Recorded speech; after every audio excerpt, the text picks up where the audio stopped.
he was kind of a typical immigrant family in the United States where he hadn't really planned, or he didn't understand what needed to happen. So he had done no business planning. He had done no estate planning. He'd done nothing. So that's why I focused on estate planning. If you get an opportunity to go back, to tell like yourself, like to meet yourself, to meet your younger self, like what would you tell them? So I invested when I was young. Okay, smart man. But I would encourage that younger self to do it even more. So, but in Taiwan, if you're working for somebody, it's almost impossible for you to buy a house. Oh, really? It's becoming a huge problem. So that's what I'm doing, because I believe helping more people, making more money. Oh, I see. Helping more people be more comfortable can make the world a better place. Okay, I have a slightly different perspective. Share with you. And Benjamin, how are you doing today? It's very good to see you. I'm doing great. Me and Benjamin, we met at the CrossFit gym. And That's right. So basically, you saw me grow up. Don't you think? We've been through some ups and downs, yes. So when we first met, I was like maybe 27 or 28. And I think you were just approaching 40, if not 40, 41. Yeah, but athletically, we were exactly the same. Why was that? And then during that time, I think that was like the low of my life, I think. I don't know if I was able to survive without CrossFit and then without you. Really? Well, yeah. I mean, you showed a lot of perseverance through that time. But then I was going through like some really, really hardship. I feel like you are somebody like I know with the most wisdom. That's very kind of you, Derek. I know. I'm not used to this with you. I know. I always feel like when I was younger, like in my early 20s, I was a little bit cocky. a little bit of arrogance. I mean, we all are cocky, I think, at that age. I think you've grown in a lot of wisdom, actually, since those days. I try to be like you. How did you become an attorney? Because knowing you personally, I don't think attorney is something that matches your personality, because you are really relaxed. We've had this conversation many times. Where you think, yes. So I was always very, very curious, like how you become an attorney, because you are such a kind person. And I got the opportunity to study overseas. So I went and I studied in Hong Kong. I think I went through reverse culture shock. So when I came back, I actually became involved in a Chinese church in Kansas City. Oh, yeah, interesting. And I was on staff on that church as a minister for about 8 years. And it was through that church that I met my wife, who's American-born Chinese. Yeah. And my wife's dad came down with cancer. Anyway, they ran a pretty successful Chinese restaurant in the Kansas City area. He was kind of a typical immigrant family in the United States where he hadn't really planned, or he didn't understand what needed to happen. So he had done no business planning. He had done no estate planning. So what would happen to my kids? Who's going to take care of the money? He had done nothing. So that's why I focused on estate planning. You know what's interesting is it's very similar to being a minister, because oftentimes the people in my chair, they are struggling with some sort of family crisis.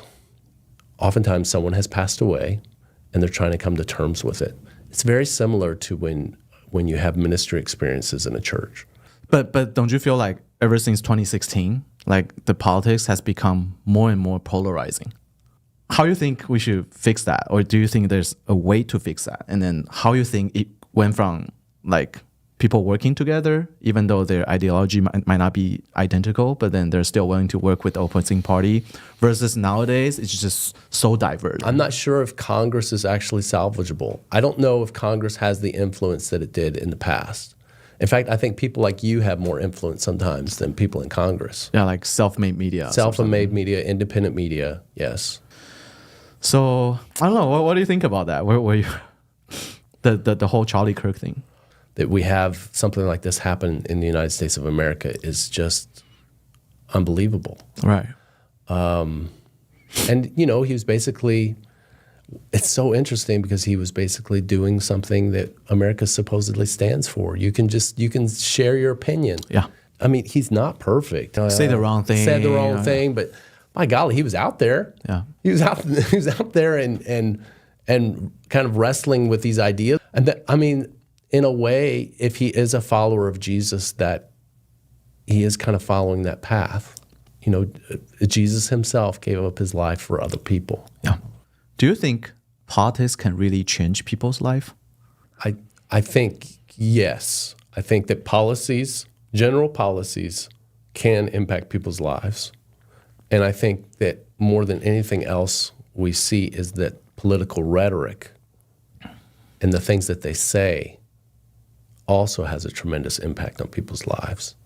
So what do you think is so let's say living in Irvine. What do you think is, how much do you think is needed per household of four in order to live comfortably? I think it's really, really hard. I think that the amount that you have to make in California in order to, if you want to buy a house, it's probably $400,000 or $500,000. I feel like that's household income. Household income. Okay. Yeah.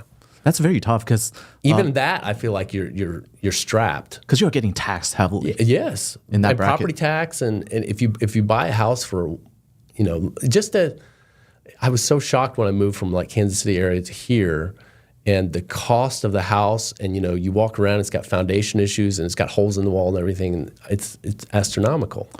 You were saying like $400,000-$500,000, right? That's like a top 15% income. Yeah. So don't you think that's a huge problem? So yeah, I think it's a huge problem. I think we should all move to somewhere. That's why all these people are moving out of California, because we can't afford to live here. So share about why you think renting was a better choice. Oh, well, I mean, property tax alone for California. If we were to buy something, our property tax payment, and that's just money going out the door. Every year. Every year. So that we, to be straightforward, we do own one home, and it's where we used to live, where I met you. But the place where we live right now, we don't own the home. We rent it. We probably, if we really wanted to, we probably could have bought something. But I mean, there are practical purposes. One of the practical purposes is, my kids are 7 and 8. They're really only going to be with us for maybe about another 10, 11 years before they go to college. And then what am I going to do? What am I going to keep this big house that I purchased?